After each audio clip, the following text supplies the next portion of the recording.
So imagine a new kind of global chessboard, Okay. but the pieces, they aren't armies or, traditional treaties anymore. Right. Different pieces. Exactly. They're algorithms, semiconductors, massive flows of data. It's quite a picture, isn't it? It really is.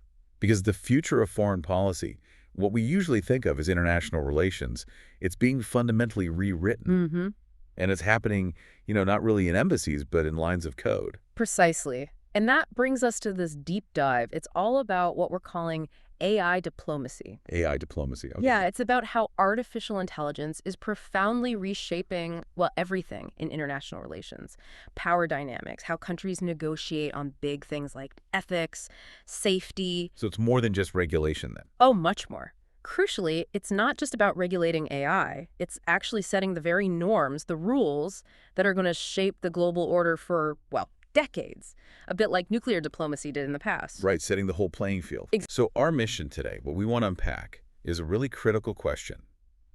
Where does the global South fit into this high-stakes game? A very important question. We're going to look at the current landscape of AI power, examine what some are calling this architecture of exclusion, and then really get into some compelling arguments about how the global South is actually already leading in certain ways, maybe invisibly, and what it needs to do to, assert its strategic role. Sounds good. So let's start with the current global AI power dynamics.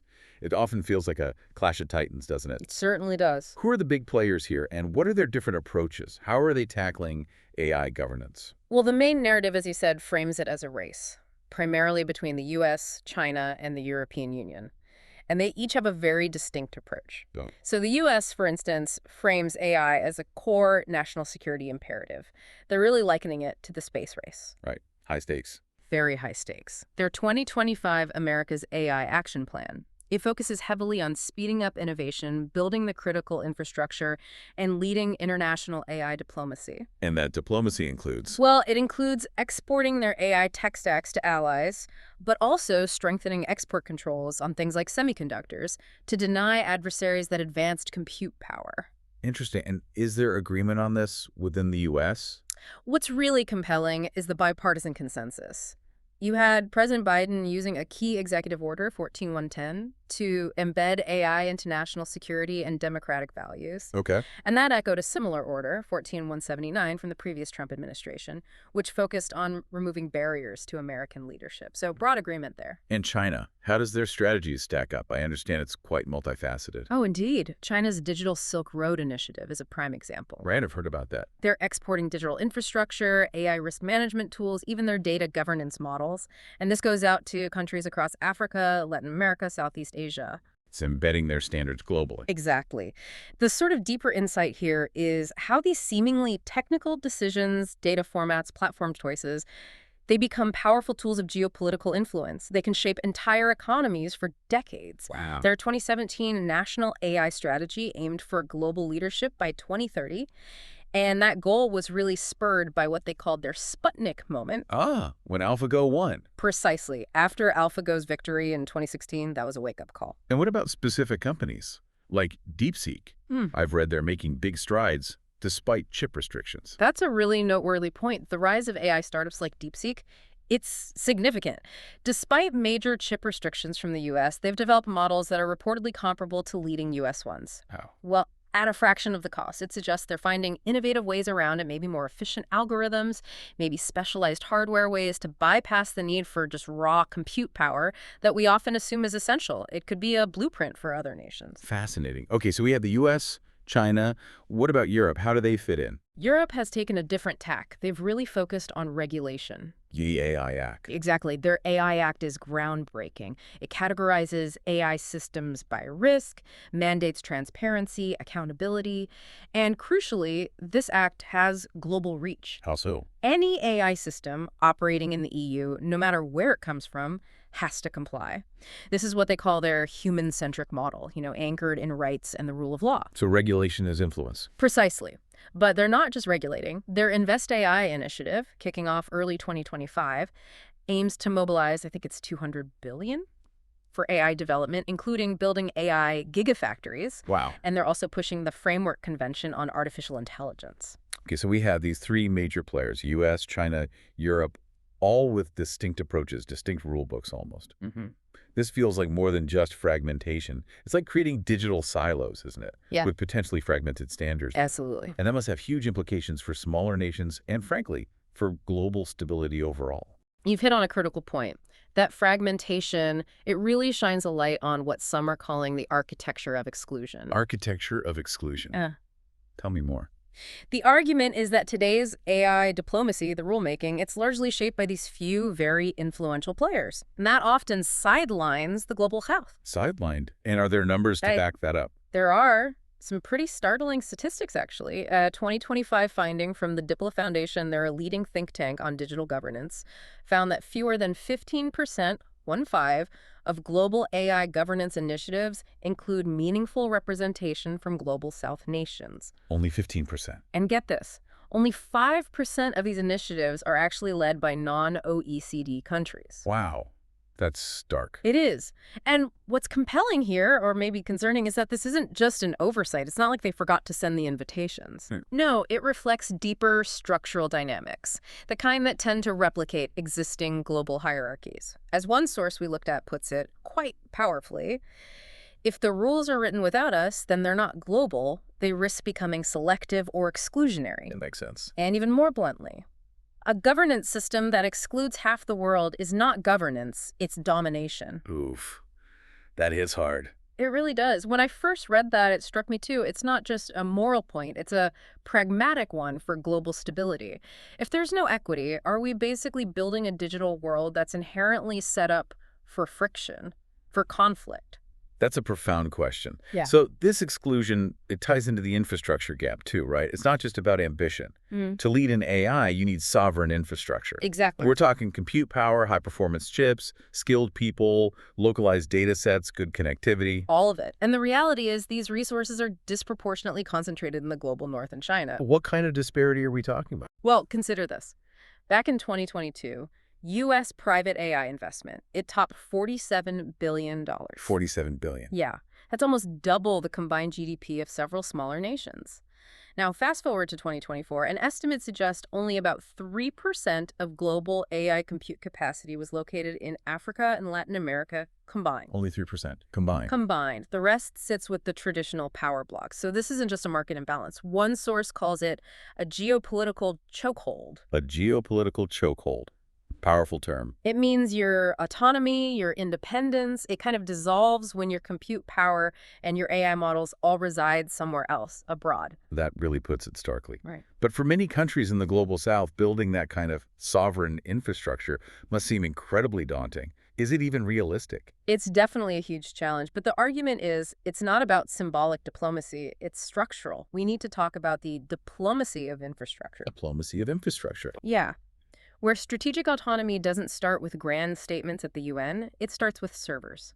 On your own soil, or at least regionally controlled. So, practical examples. Think about, say, a Pan-African AI initiative pooling resources, or maybe a South-led ship fabrication consortium. It really underscores how development finance needs a shift. Instead of just funding pilot projects, it needs to invest in real regional digital power. It's a long game, absolutely, but an essential one for genuine autonomy. Okay, so despite these huge challenges, the exclusion, the infrastructure gap, you mentioned earlier there's a kind of awakening happening in the global south. Yes, a quiet, but I think very deliberate diplomatic awakening is already underway. We really need to challenge this notion that these regions just lack the resources or the expertise to be key players. So what does that active leadership look like? Can you give some examples? Oh, definitely. The sheer breadth is quite remarkable. Look at India. They're charting an AI for all vision. It's grounded in accessibility, equity. Like their payment system. Exactly. Their Unified Payments Interface, UPI, it totally transformed digital transactions, and they did it with relatively modest infrastructure compared to, say, the West. That's a model. Yeah, who else? Kenya is positioning itself as a continental leader in Africa. They're investing in regional AI research hubs, advocating for African-led data governance standards. Setting their own rules. Precisely. Brazil is pioneering digital rights legislation, really rooted in social justice, democratic accountability.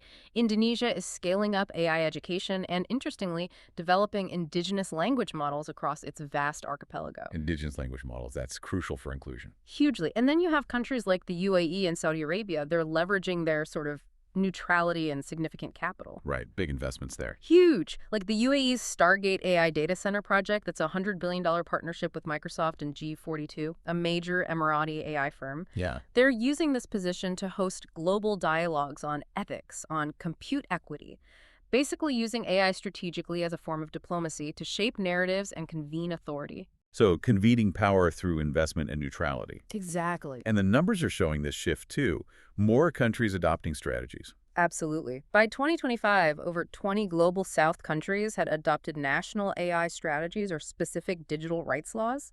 That's a massive jump from just 5 back in 2018. 20 countries, wow. It shows real momentum. Mm. And the source we're diving into makes a really poignant point about this. It says, the real risk isn't lack of capacity. It's lack of strategic assertion. Lack of assertion. Yeah. AI diplomacy, it suggests, is ultimately about influencing the norms. It's about having a voice where the rules are actually being made. Which brings us right back to the governance issue, if the rules are being made elsewhere. Exactly. And this brings us to a crucial problem, the governance gap. Yeah. What we're seeing now is this sort of chaotic proliferation of governance by guideline. Meaning things like G7 communiques, OECD principles, lots of voluntary corporate ethics declarations. They sound good, but none are truly binding. They're not sufficient for the scale of the challenge. The stakes are high. Incredibly high. Consider this. In 2023, global military AI investment hit $9.2 billion, yet there is still no international law specifically regulating its use in warfare. That's alarming. It is. And economically, while AI is projected to add something like $15.7 trillion to global GDP by 2030. Huge number. Huge. But projections estimate that 70% of that value will concentrate in just the U.S. and China. That could massively deepen global inequalities. Right. Which raises this question about speed. Is the problem just that AI is moving too fast for governance to keep up? Or something else going on? That's a common argument, the speed argument, but the source material pushes back on that. It argues it's not fundamentally a speed problem, it's a political problem, a prioritization problem. How so? Well, think about it. We've managed to govern other high-stakes, fast-moving domains before. Nuclear proliferation, chemical weapons.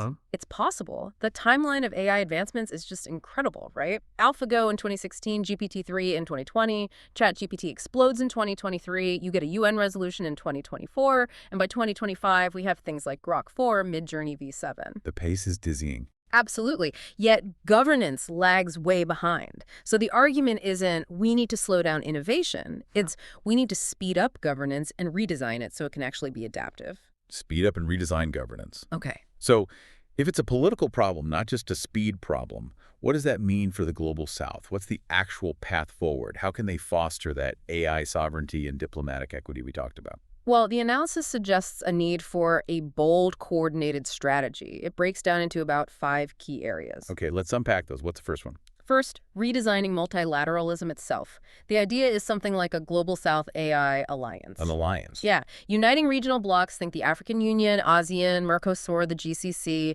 They could co-develop standards, maybe data governance frameworks, and crucially, negotiate as a unified bloc in global forums. Strength in numbers. Exactly. Push back against being sidelined. That UN resolution in 2024, for example, reportedly only about 10% of its action points specifically focused on Southern leadership or capacity building. That highlights the need for stronger collective action, a rebalancing of influence. Okay, redesign multilateralism. That sounds like a powerful way to challenge that architecture of exclusion. What's next? Second, really leaning into sovereignty through infrastructure. We touched on this. That's right, the servers and chips. Yes. Direct strategic investment in regional compute hubs, ethical data repositories that are locally controlled, and even locally governed chip fabrication, maybe through consortia. So concrete examples. Imagine a dedicated Latin American compute network. Or GCC countries using their sovereign wealth funds for major investments in sovereign AI infrastructure across the Middle East or beyond.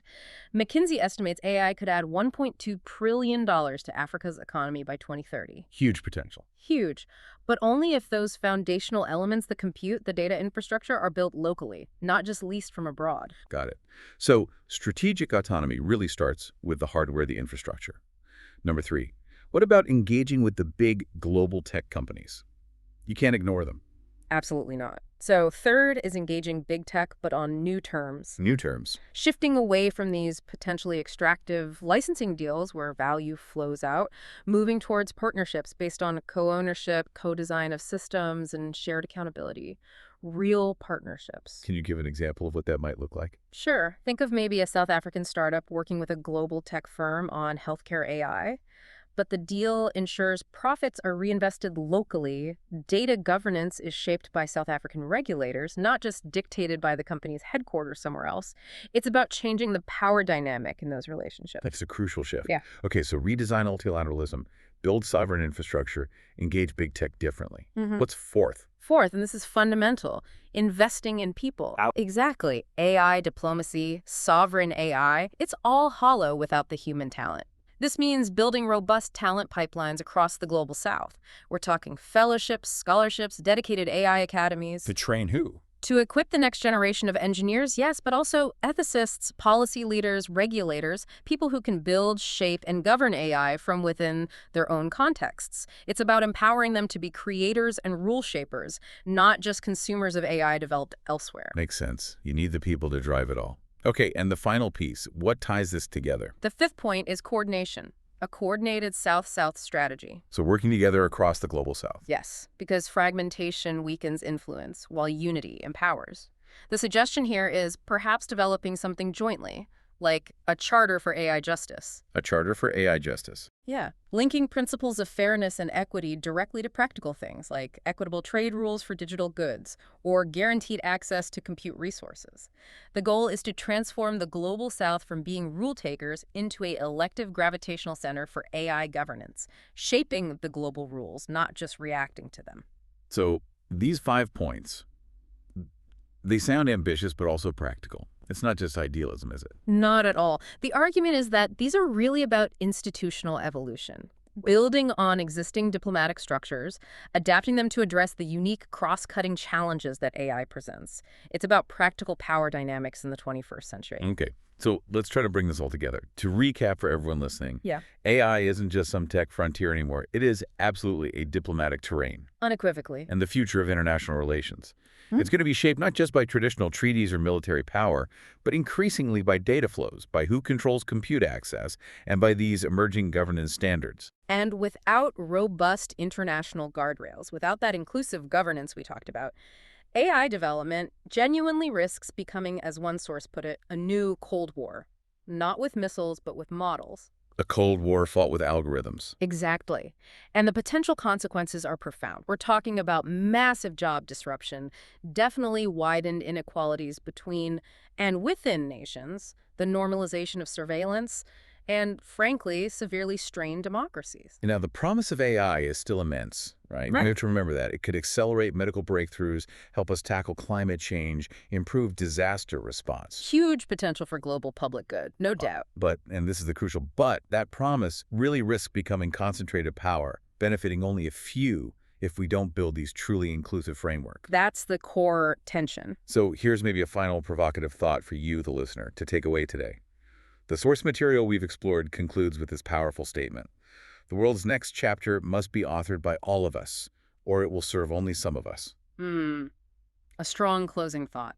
It really is. So the question for you is, what role might you play, even just in understanding these issues, in shaping a genuinely plural AI future? And how crucial is it for everyone, not just diplomats or tech experts, to grasp these dynamics that are reshaping our world right now?